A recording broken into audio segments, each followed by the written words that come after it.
On my second day of doing this, I would introduce the topic of, and give students a teeny bit of background about restoring the right to vote to convicted felons. It's an issue that's been in the news a lot lately, and hopefully some that they'll either know someone or they've heard about or experienced losing your right to vote because you're convicted of a felony. I would first ask the students for arguments for and against restoring the rights to convicted felons. And I do emphasize with them that they don't have to say what they think, what they believe right then, they can, but they can also think of arguments for and against.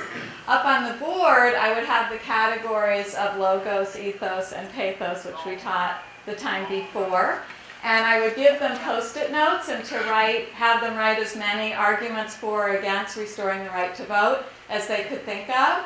And go ahead and take the arguments they write and put them up on the board in the correct places. And then we can have a little discussion around that for warm-up and have people talk about which type of argument they were. Can